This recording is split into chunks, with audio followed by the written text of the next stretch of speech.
دنیا کے سارے اولیاء کا جو سردار، سارے نجبا، سارے اتقیاء، سارے صوفیاء کا مرکز وہ سیدنا علی مرتضیٰ کی ذات ہے، جن کی شان میں قرآن کی آیتیں آئی ہیں اور جس نے رسول کریم صلی اللہ تعالیٰ علیہ وسلم کی حمایت کے لیے کبھی پس و پیش نہیں کیا۔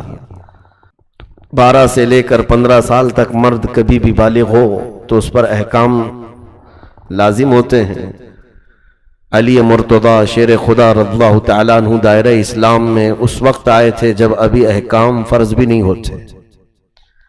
آپ کی عمر 9 سال کی تھی جب آپ رسول کریم صلی اللہ تعالیٰ علیہ وسلم کے ساتھ اس سچے دین کے لیے کھڑے ہو چکے تھے۔ اور ایک بات یہ بھی یاد رکھیں کہ حضرت علی مرتضیٰ رضی اللہ تعالیٰ عنہ کا ذکر ایمان کی علامتوں میں سے ہے۔ ایمان والے حضرت علی کا نام سن کر کے مسکراتے ہیں یا خوش ہوتے ہیں، اور جہنمیوں کے چہروں پر کالک پڑ جاتی ہے، سرخی آ جاتی ہے۔ ہم الحمدللہ مولا کائنات شیر خدا کے دربار میں جو کہتے ہیں وہ شاید کوئی اور نہیں کہتا ہو۔ کچھ لوگ ہمیں بلیم کرتے ہیں کہ یہ لوگ ناسبی ہیں، علی مرتضیٰ اور اہل بیت کی محبت ان کے اندر نہیں ہے۔ ان کے اعتبار سے علی کی محبت کا مطلب صرف ماتم کرنا ہے۔ میرے عزیزو، ہم تو دعا بھی یوں کرتے ہیں، مشکلیں حل کر شہ مشکل کشا کے واسطے، کربلائیں رد شہید کربلا کے واسطے۔ ہمارے شجروں میں یہ دعا ہے کہ ہم مولا کائنات کے حوالے سے اللہ کی بارگاہ میں اپنی مشکلیں دور کرنے کی التجا کرتے ہیں۔ اس فاتح خیبر سیدنا علی مرتضیٰ رضی اللہ تعالیٰ عنہ کو فارسی میں جس شاعر نے یوں کہا: شاہ مرداں شیر یزداں قوت پروردگار، لا فتح الا علی لا سیف الا ذوالفقار۔ جس کا مطلب یہ ہوتا ہے کہ مردوں میں اگر کوئی شہنشاہ ہے تو وہ علی مرتضیٰ ہے۔ شیر یزداں اللہ کا کوئی شیر ہے تو وہ علی کی ذات ہے۔ اور پھر اگر دنیا میں کسی تلوار کی کوئی شہرت ہے تو وہ علی کی تلوار ذوالفقار کی شہرت ہے۔ اور جوانوں میں کوئی جوان ہے حقیقت میں تو وہ مولا کائنات علی مرتضیٰ ہے۔ عزیزان گرامی، ولادت بھی ایسی ہوئی، اللہ اکبر، پاکیزہ گھرانے میں، پاکیزہ خاندان میں، پاکیزہ نسب میں۔ اللہ رب العزت کو ایسے منظور تھا۔ اسی طرح سے اختلاف روایات اپنی جگہ پر کہ حضرت علی رضی اللہ تعالیٰ عنہ کی ماں فاطمہ بنت اسد جیب حمل سے تھیں۔ اس وقت یہ خانہ کعبہ کے طواف میں تھیں، اور ان کے شوہر ابو طالب جو حضرت علی رضی اللہ تعالیٰ عنہ کے والد ہیں، حضور صلی اللہ علیہ وسلم کے سگے چچا ہیں، ابو طالب بے قرار ہو کر ادھر ادھر دیکھنے لگے۔ چند عورتیں جو وہاں پر موجود تھیں، یہ امام زین العابدین رضی اللہ تعالیٰ عنہ سے روایت ہے، انہوں نے کہا کہ مجھے وہاں موجود ایک خاتون نے یہ روایت بیان کی ہے کہ تمہارے دادا ابو طالب گھبرائے ہوئے ہمارے پاس آئے۔ ہم نے پوچھا کہ گھبراہٹ اور پریشانی کس بات کی؟ تو انہوں نے کہا میری بیوی بنت اسد حاملہ تھی اور درد شروع ہو چکا ہے۔ تو گھبرا کر کے کہیں بٹھانے کی کوشش کی گئی تو خانہ کعبہ کا دروازہ کھلا تھا، تو انہیں اندر بٹھایا گیا کہ ہم جلد سے کسی چیز کا انتظام کریں گے۔ تو خواتین کہتی ہیں 4 عورتیں ہم فاطمہ بنت اسد کو لے کر انتظار کر رہی تھی کہ کوئی مدد آ جائے، فاطمہ بنت اسد کو اس درد زہ میں اٹھا کر گھر لے جایا جائے۔ لیکن وہ خواتین کہتی ہیں جیسے خانہ کعبہ میں داخل ہوئی، ایک خوشبو سی پھیلی اور اچانک ایک حسین و جمیل بیٹا تولد ہوا۔ جب ابو طالب واپس آئے تو ولادت ہو چکی تھی، اور وہ بھی کہاں پر؟ خانہ کعبہ کے اندر۔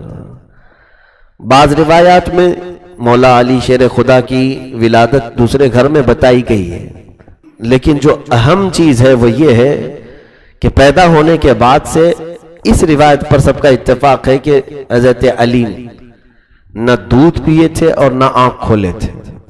صبح سے شام تک ہونے آ گئی اور جب وہ آنکھ بھی نہیں کھول رہے تھے تو لوگ گھبرائے، ماں بھی گھبرائی، ان کے باپ ابو طالب بھی گھبرائے.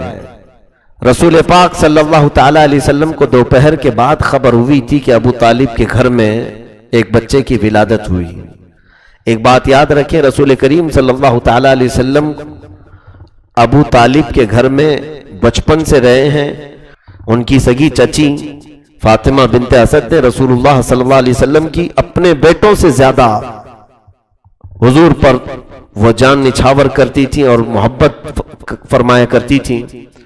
تو حضور صلی اللہ علیہ وسلم کو بڑی خوشی ہوئی کہ چچا ابو طالب کے گھر میں بیٹے کی ولادت ہوئی ہے. معذور ہے کہ آواز نہیں کرتا، آنکھ نہیں کھولتا اور کچھ کھاتا پیتا نہیں، یعنی دودھ نہیں پی رہا ہے.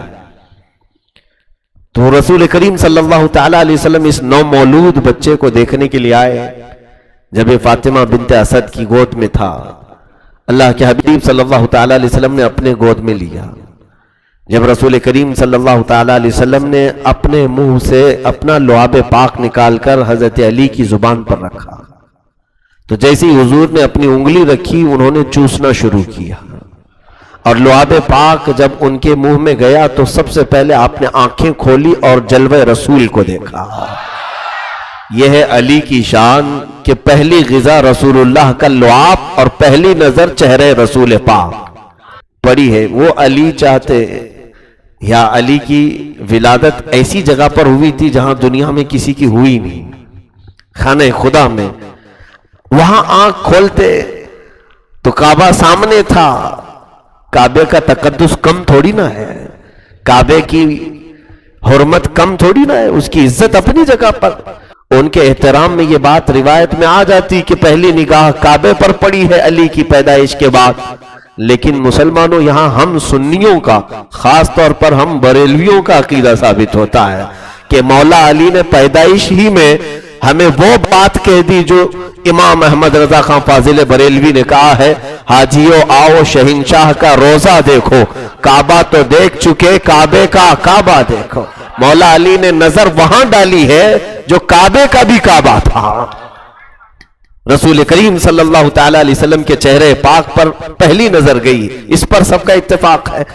اللہ کے حبیب صلی اللہ تعالی علیہ وسلم نے حضرت علی کو اپنے گھر میں رکھا. یوں سمجھ لیں کہ حضرت علی کی پرورش میں حضور صلی اللہ علیہ وسلم کا بڑا کردار رہا، بچپن سے ہی تربیت میں. کیونکہ حضور پاک صلی اللہ تعالی علیہ وسلم کی شادی ہو کر 3 سال گزرے تھے جب آپ کی عمر مبارک 28 سال کی تھی، جب حضرت علی کی پیدائش ہوئی تھی. اب وہ علی جو خود تربیت رسول میں بڑے ہوں، ان کی جوانی کا حال کیا ہونا چاہیے. اوروں کے متعلق معلوم نہیں، باقی دوسرے اصحاب تو بعد میں صحبت اختیار کی رسول پاک کی. حضرت علی کی صحابیت تو بچپن سے پیدائشی صحابی، رسول کریم صلی اللہ تعالی علیہ وسلم کے گھر میں ہی پلے ہیں، پرورش وہی ہوئی ہے.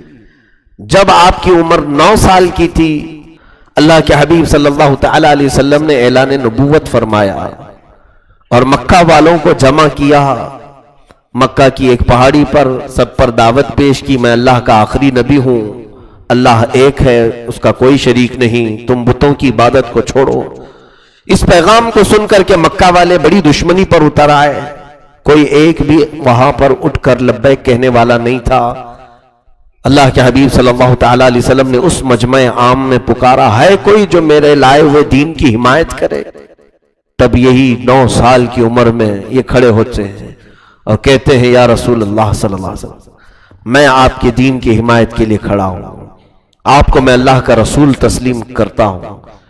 رسول کریم صلی اللہ تعالی علیہ وسلم نے اسی وقت آپ کو سینے سے لگایا اور رب ذوالجلال کی بارگاہ میں دعا کی کہ مولا اس کی ٹانگوں میں قوت عطا فرما، طاقت عطا فرما. حضور کی دعا کی برکت یہ تھی کہ پھر آپ کی قوت کے سامنے کسی کی قوت ہی نہیں تھی. جنہیں شیر خدا کا لقب ملا، حیدر کرار کا لقب ملا، اور حضور پاک صلی اللہ تعالی علیہ وسلم حضرت علی رضی اللہ تعالیٰ عنہ کو اپنے ساتھ فیصلوں میں بھی بٹھایا کرتے تھے. تو تبلیغ اسلام میں حضرت علی کا بھی کردار رہا ہے. اگرچہ بچوں میں تھے آپ، لیکن حضور پاک صلی اللہ تعالی علیہ وسلم کو مکہ والوں کی ہر طرح سے خبر آپ پہنچاتے، اور مسلمانوں کی حفاظت کے لیے جو کچھ بھی ہو سکتا تھا حضرت علی بچپن سے کیا کرتے تھے۔ پھر جب اللہ کے حبیب صلی اللہ تعالی علیہ وسلم ہجرت فرما کر مکہ سے مدینہ طیبہ تشریف لے گئے، اس وقت اپنے بستر پر حضور صلی اللہ علیہ وسلم نے حضرت علی کو ہی سلایا تھا۔ وہ قتل کی رات تھی، منصوبہ بند قتل کرنے کا ارادہ تھا کافروں کا کہ محمد صلی اللہ علیہ وسلم کو آج قتل کر دیا جائے گا، لیکن رسول کریم صلی اللہ تعالی علیہ وسلم وہاں سے اٹھ کر تشریف لے گئے، کسی کافر کو آپ نظر نہ آ سکے، لیکن حضرت علی سے کہا کہ تم میرے بستر پر آج سو جانا، میرے پاس لوگوں کی امانتیں ہیں، تم کل یہ امانتیں دوسروں تک پہنچا دینا اور پھر تم بھی مدینے چلے آنا۔